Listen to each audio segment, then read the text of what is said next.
Ouais, bonjour. Bande konangai, bozolanda biso partout à travers le monde. Tozola mukasha qui joue na ba news.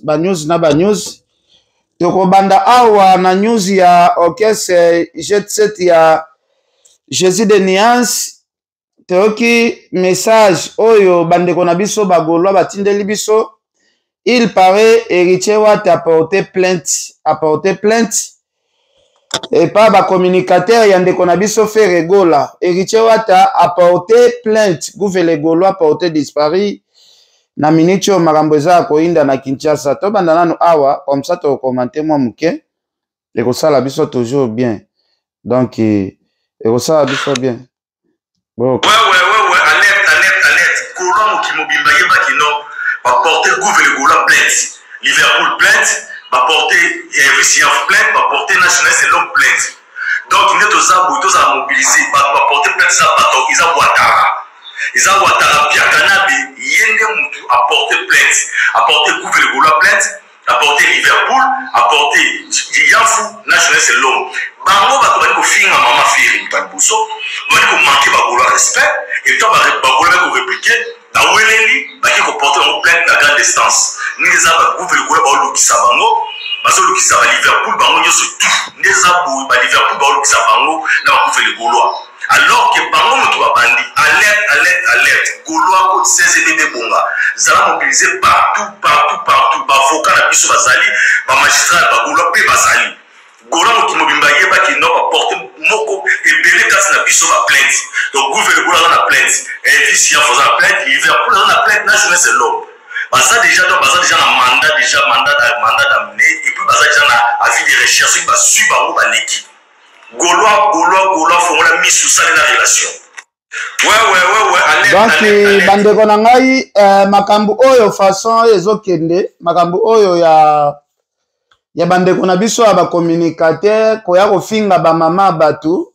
ngapo na nga eza idée bien ceux qui ba plainte ye bakanga bango bakendo mona na justice surtout ndeko na biso Muzeki Ndingu mutafongoli pena robinet oyo ya kofinga mama ya héritier après to moni pe batu ya héritier pe baye babandi kofinga mama affaire donc ngapo na nga vraiment soki ba fongola robinet oyo ya kokanga batu ekosala bien parce que ba mama bazo mériter moi respect ekosala bien soki babandi kokanga pe batu bongo esala bien parce que ce n'est pas bien polémique yango ekoki kozala mais tokoma nango na niveau wana te nayebi te pourquoi na dossier oyo tozoka il paraît que héritier afundi gouve parce que nga mona gouve c'est comme si bon nayebi nanga te boyoka tonton promo après sujet auto qui est un sujet ya bampiaka il y a les fils de ma sœur on a zo annoncé kaka donc bandeko na ngai héritier Watt afundi déjà na parquet ya Matete bandeko nga po na nga esala bien non senga ndeko na biso fait regola Jésus de Nuance bao nyonso tu bazotanga kombo ya mama na ndenge ya mabe porter bango plainte parce que bazofinga ti nzoto ya mama bazofinga ti banzoto ya ba mama da bandeko baalakisa pena ke non kotanga kutu te eza te koyo batanga te bazo bafouer justice ya mboka na biso pona bango justice eza te pona bango héritier Watt aza président de la république frère aza président de la république muto akende na bango place aza te musique tokomema ngo tina niveau ya boye te musique tokokenda ngo tina ba niveau ya boye te ya kozwa ba mama batu bokomi kosalela bango ba live ngana osenga ba musicien bobanda kokangisa na ba fanatique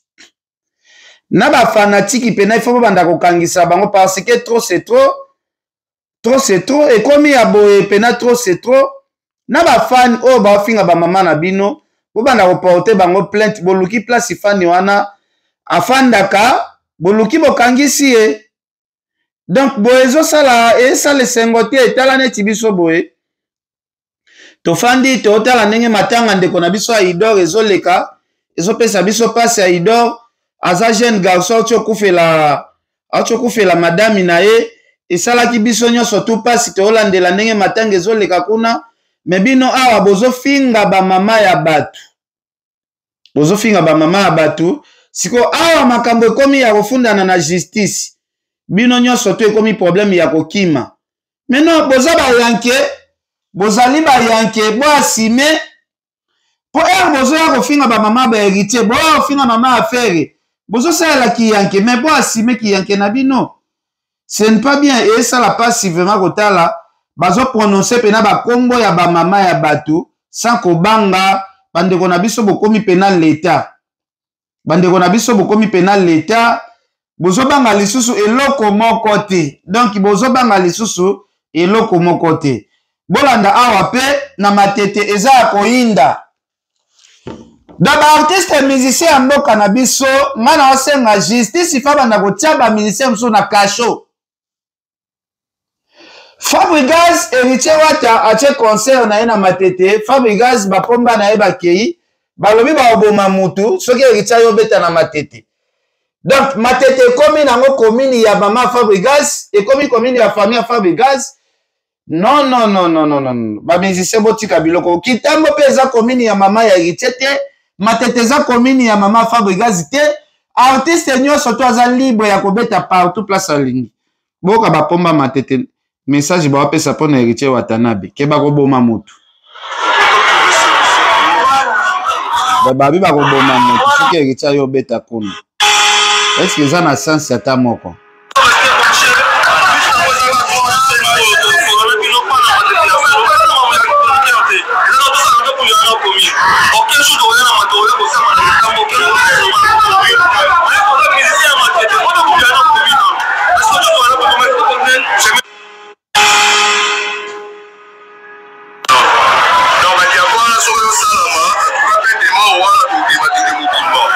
La justice, vous avez dit ça, papa Mukamba. Vous avez dit que je l'ai promis, la biso, bâti la biso, ma télé, non, fêté, les Mukamba, c'est pas la biso, voilà, ma télé, non, fêté, bâti la biso, non, fêté, les, nous sommes allés à la diabo et héritier, plein de morts et aujourd'hui, voilà,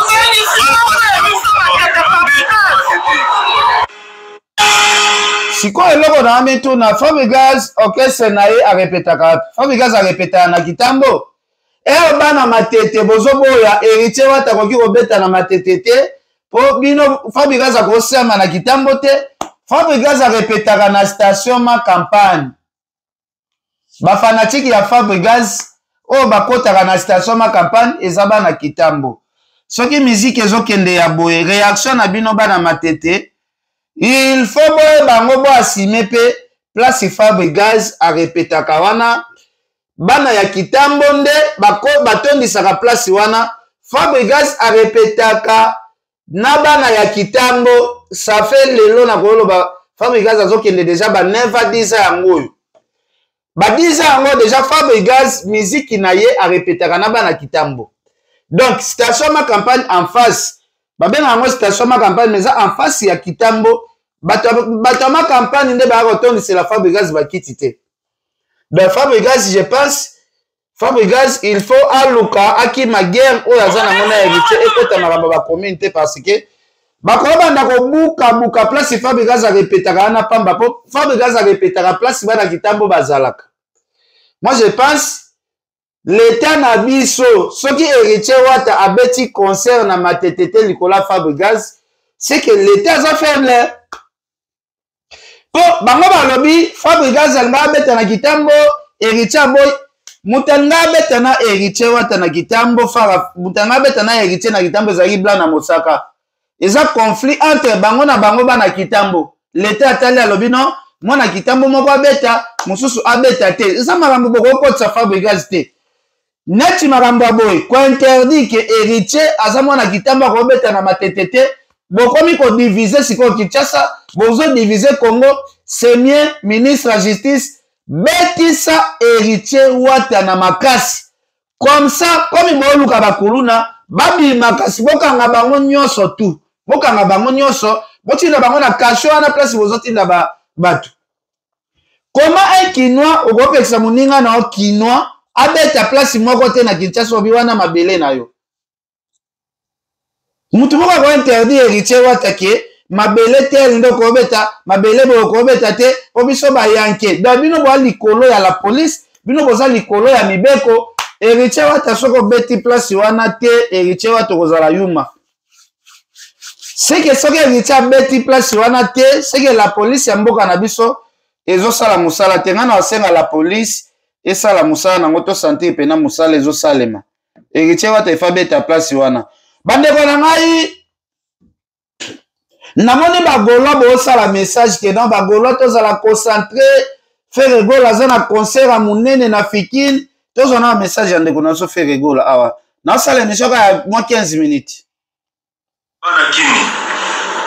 le 21 décembre oyo biso bagoloa tozala na Fikine le 21 décembre na bengisi bagoloa de partout ça dit tozala mobondo le 21 oyo faire gola na Fikine. Voilà, naoyeba pete mikolo faire apesa ba message net ya zo bae na ye. Faire apesa so message net na sengote. Faire comme apesa message net mutaza ne akolemba. Net muta a sepelane na message yango te. Boka ka to bandela message yango lisusu. Boka. Net ya ne sengote, net ya apesa tika pesa. Boka. Le 21 décembre oyo biso bagoloa tozala na Fikine. Le 21 décembre, na bengisi bagoloa de partout. Ça dit tozala mobondo. Le 21 oyo faire gola na Fikine. Nini ezoleka na ba pensée ya ndeko na biso artiste et musicien faire gola Jésus de Nuance. Apesa ba message, ce qui fait lancer message, au sentir c'est comme si a un sentiment pénaté hein. Ndenge za faire moi sentiment, ndenge za artiste au ben ça peut ba fan faire apesa message neti alingi koloba te bande ko bolongo na distraction que toza la concentrer concert ya Fikine non concert ya Fikine makamba concentration ezate Fikine ana ngo ba concert mo boye batu bayaka na bango plein kaka Fikine kutu Bill Clinton achela jibe na wera libaya sala pe plein na kwa na e bandeko au moment où fallait azobeta beta par-ci par-là bino bobi boza la concentrer ba Fikine ana ba place mo boza concentrer pour na Fikine te Fikine ba Kinshasa concentration eza na stade de martyr donc pour na Fikine eza na ngo eloko ya komitungisa te bagoloa bolukela faire ba production libanda ya mboka parce que fin de l'année oyo to mona c'est comme si fallait azo dominer fallait abeti azo continuer ka robeta donc il fallait panzi madusu nyo surtout balman ba wapi de fallait pena donc côté là fallait faire pena fallait abeti trop donc bagolo boluke la faire ba production ya malonge ko sala bien pour na mona voir faire etindika sous pression te etindika sous pression te na ebité est-ce que zaki si wana te ya mama wana soki musama bo soki nini na ebite bo kananu na ole la kisi moko boye mama na saki publicité na concert à Luanda mabe kisi moko boye kisi wana na ole lango mabe kisi wana na ole lango fort kisi wana na ole lango fort na yo kana awa Moyombe Sabor. Le royaume au boy ko la promotion, biso moko to sala promotion ya Moyombe Sabor. Ti ote kama. Conductrice abato abe bisimbo ngona ipo o sala les promotions. Oke kono yogi soni po eza kisa kokoko.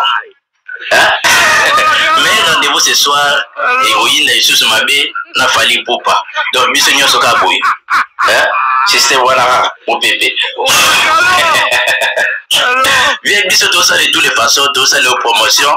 Moyombe Sabor roteka mama be roteka ma yoko sali sa productrice va partir à bongo te kuna be wataka ni abi jura ozao bandeko na ngai en tout cas sans blague na oluka kisi wana ya Moyombe Sabor obike mikolo ba formation o esalinga mukongo pasia o ayebi mama na ngola tindele numéro na ngeza affiché bape na oluka na melara kisi ya Moyombe Sabor babisinga babeleki encore na puissance Moyombe Sabor kisi ana pena ya Moyombe Sabor kisi ya Moyombe Sabor okesko au Gare du Nord au Melisco Moyombe Sabor babisinga leki encore na puissance kisi wana Moyombe Sabor naolela Muyombe Sabor mabe, Muyombe Sabor.